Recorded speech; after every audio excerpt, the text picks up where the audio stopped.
what difference does it make that I know the story of Scripture if I'm going to suffer well? So, first of all, we have to go back. We have to say, why is the world this way? And so we see, first of all, how beautiful and good it was, and then what happened in Genesis 3. Um, it, when we get then to Genesis 3:15, I think this is something I did not grow up understanding how significant this verse is in the Bible and how essential it is to understanding the rest of the story the Bible tells. And this is where God is speaking to the serpent after Adam and Eve had sinned. And he says to the serpent, I'm going to put enmity between you and the woman. So it's singular between you and the woman. There's going to be this ongoing conflict. But then it gets plural between your offspring and her offspring.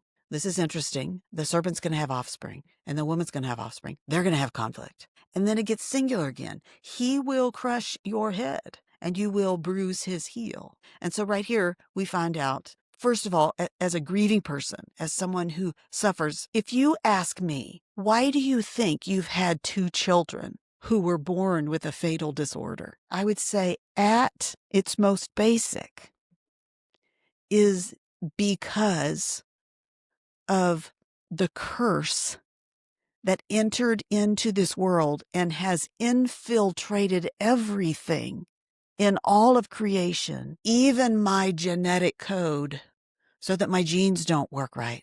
And so ultimately, why have I had... Now, the thing is, God is sovereign over that. It's not like he looked away and, oh man, that kind of somehow happened accidentally to me. This is the mystery of God's sovereignty that we can never quite fully articulate. And if somebody tells you they can, just run the other direction because they probably can't.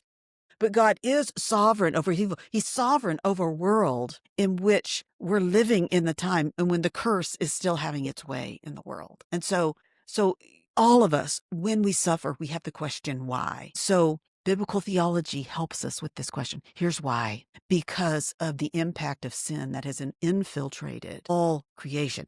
But here's the beautiful thing about Genesis 3:15.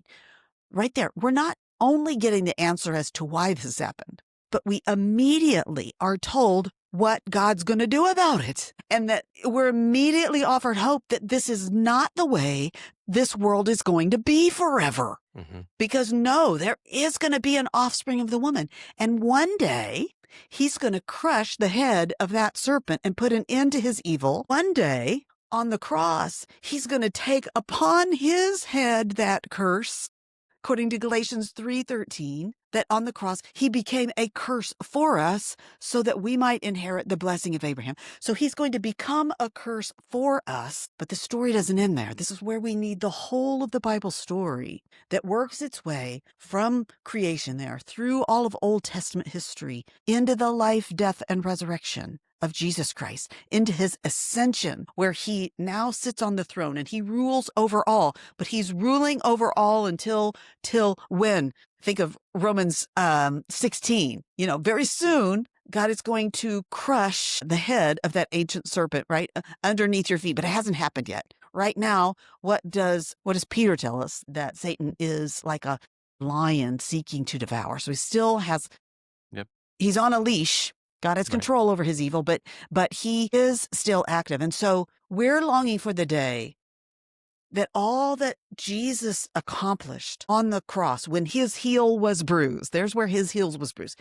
And when he accomplished everything on the cross that was necessary to put an end to the impact of the curse in this world, we're still in this in-between time. We're waiting for that day, and that day is going to come when he is going to return. And we read about it in Revelation 21, what he's going to do. He's going to put a final end to that serpent and to all of that evil and suffering and sorrow that he brought into the world with sin. And it's going to be over.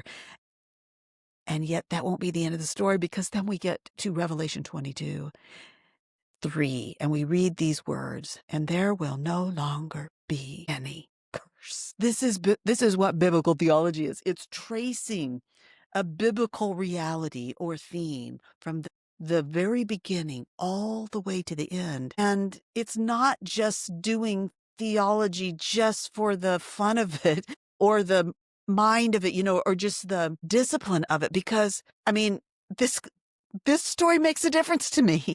Yeah. It makes a difference to you.